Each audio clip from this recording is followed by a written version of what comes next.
સુરતની અંદર ફરીથી એક પાટીલનો ઉદય થઈ રહ્યો છે અને એમાં બે ભાઈઓ છે. એમાં એક સુનિલ પાટીલ છે અને એક સમ્રાટ પાટીલ છે. એમણે અત્યારે સુરતની અંદર શિવ મહાપુરાણ કથાનું આયોજન કરેલું છે અને એવું એમનું જ કહેવું છે કે આ વિશ્વની સૌથી મોટામાં મોટી કથા છે. નમસ્કાર. સુરતમાં અત્યારે પાટીલ નામ ચર્ચામાં છે કારણ કે એક નવા પાટીલ પાવરનો ઉદય થઈ રહ્યો હોય એવું લાગી રહ્યું છે. સુરતમાં CR પાટીલનું નામ જાણીતું છે, પરંતુ અત્યારે શિવ મહાપુરાણ કથા કરનાર બે ભાઈઓ સુનિલભાઈ પાટીલ અને સમ્રાટભાઈ પાટીલ, આ બંને ભાઈઓ પણ શિવ મહાપુરાણ કથાને કારણે ચર્ચામાં છે અને એવું માનવામાં આવી રહ્યું છે કે આ નવા પાટીલ બંધુઓનો પણ હવે એક ઉદય થઈ રહ્યો છે. તો આના વિશે હું તમારી સાથે વાત કરીશ. મારું નામ રાજેશ શાહ છે અને તમે જોઈ રહ્યા છો ગુજરાતના સૌથી મોટા ડિજિટલ ન્યૂઝ પ્લેટફોર્મ.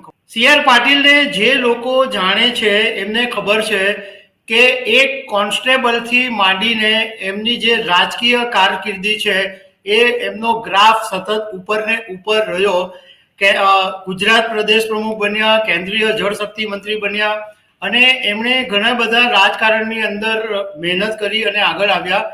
પણ CR પાટીલની જે ઓળખ છે એ સુરતમાં એમણે જાણતા રાજા કરીને એક નાટક લાવેલા અને એને કારણે એ CR પાટીલ વધારે પોપ્યુલર બનેલા અને સુરતની અંદર લિંબાયત વિસ્તાર છે જે પરપ્રાંતિયોનો વિસ્તાર છે, પરંતુ એમાં મોટાભાગની જે વસ્તી છે એ મરાઠા સમાજની વસ્તી છે. અને જાણતા રાજાને કારણે, કારણ કે એ છત્રપતિ શિવાજી મહારાજની લાઈફ પર આધારિત આ એક નાટક હતું અને જાણતા રાજાને કારણે CR પાટીલની જે પોપ્યુલારિટી છે એ જમાનાની અંદર બહુ જ વધી ગઈ હતી. CR પાટીલનું નામ તો આખા દેશના રાજકારણની અંદર જાણીતું બની ગયું છે, કારણ કે એક કોન્સ્ટેબલથી માંડીને એમણે ઘણી બધી મહેનત કરી. એક ભાજપના અદના કાર્યકર તરીકે ગ્રાઉન્ડ લેવલે પણ ઘણા બધા કામ કર્યા. છેલ્લે હમણાં ભાજપના પ્રદેશ પ્રમુખ બન્યા. ગુજરાતની વિધાનસભા 2022ની ચૂંટણી જીતાડી. અત્યારે કેન્દ્રીય જળશક્તિ મંત્રી બની ગયા, કેબિનેટ મંત્રી બની ગયા. હવે સુરતની અંદર ફરીથી એક પાટીલનો ઉદય થઈ રહ્યો છે અને એમાં બે ભાઈઓ છે. એમાં એક સુનિલ પાટીલ છે અને એક સમ્રાટ પાટીલ છે. એમણે અત્યારે સુરતની અંદર શિવ મહાપુરાણ કથાનું આયોજન કરેલું છે અને એવું એમનું જ કહેવું છે કે આ વિશ્વની સૌથી મોટામાં મોટી કથા છે અને પંડિત પ્રદીપ મિશ્રા આ કથાનું રસ વાંચન કરાવી રહ્યા છે. હવે આમ સામાન્ય રીતે કોઈ પણ માણસ કે કોઈ પણ પરિવાર જ્યારે કથાનું આયોજન કરે ત્યારે એની અંદર પોલિટિક્સ હોતું નથી, કારણ કે એ વ્યક્તિગત વાત છે અને વ્યક્તિગત રીતે લોકો પોતાની રીતે કથાના આયોજન કરે.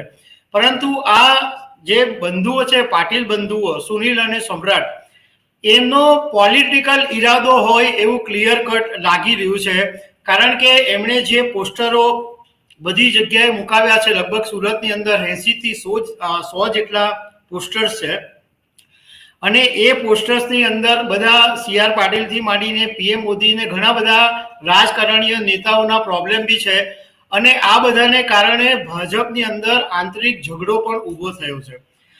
હવે આ જે સુનિલ અને સમ્રાટ પાટીલ છે, બે ભાઈઓ, એમાં સુનિલ પાટીલ વિશે અમે ઘણી બધી માહિતી મેળવી તો આ એમનું એક ઈશિતા હાઉસ કરીને એક ટેક્સટાઇલ હાઉસ છે અને ટેક્સટાઇલનો બહુ મોટો એમનો બિઝનેસ છે અને ઇન્ડિયામાં નંબર 1 મેન્યુફેક્ચર વુમન્સ વેર મેન્યુફેક્ચરિંગમાં બહુ મોટું એમનું નામ છે. એક ગરીબ પરિવારમાંથી આ બંને ભાઈઓ આગળ આવ્યા છે અને સુનિલ પાટીલ છે એ ટેક્સટાઇલમાં એમણે થોડા વર્ષો નોકરી કરી અને લગભગ 1999ની અંદર એમણે પોતાનું ઈશિતા હાઉસ બનાવ્યું અને આજે ટેક્સટાઇલની અંદર મોટી કંપનીઓની અંદર એમનું નામ આવેલું છે. આ સુનિલ પાટીલના એવોર્ડ બી એમને મળ્યા છે ટેક્સટાઇલ મેન્યુફેક્ચરિંગમાં અગ્રણી હોવાને કારણે. તો બોલિવૂડ અભિનેત્રી કૃતિ સેનનના હસ્તે એમને એવોર્ડ અપાયો છે, અભિનેતા સોનુ સૂદના હસ્તે એમને એવોર્ડ અપાયો છે અને એમનું પોતાનું જે ઓફિસ છે એ પણ એક આલિશાન છે.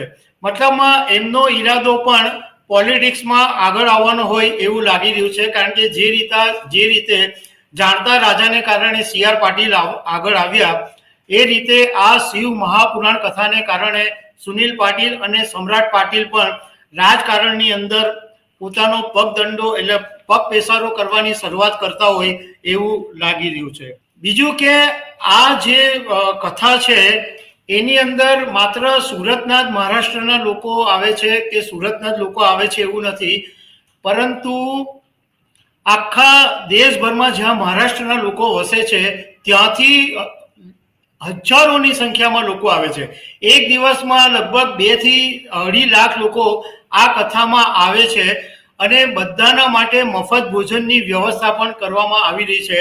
તો આ એક પ્રકારનું શક્તિ પ્રદર્શન છે અને ભારતીય જનતા પાર્ટી છે એ હિન્દુને સમર્થન આપતી પાર્ટી છે, હિન્દુત્વને સમર્થન આપે છે, સપોર્ટ આપે છે. તો આ જે એક શિવ મહાપુરાણ કથા છે એ પણ હિન્દુઓને ભેગા કરવાનું, હિન્દુઓની એકતા બતાવવાનું અને હિન્દુઓને ભેગા કરીને શક્તિ પ્રદર્શન કરવાનું આ એક મોટો પ્રયોગ હોય એવું લાગી રહ્યું છે. એટલે કહેવાનો મતલબ એ છે કે સુરતમાં હવે એક નવા પાટીલનો પણ ઉદય થઈ રહ્યો છે. તો દર્શક મિત્રો, આવી અનેક વાતો સાથે અમે તમને મળતા રહીશું. Thank you very much.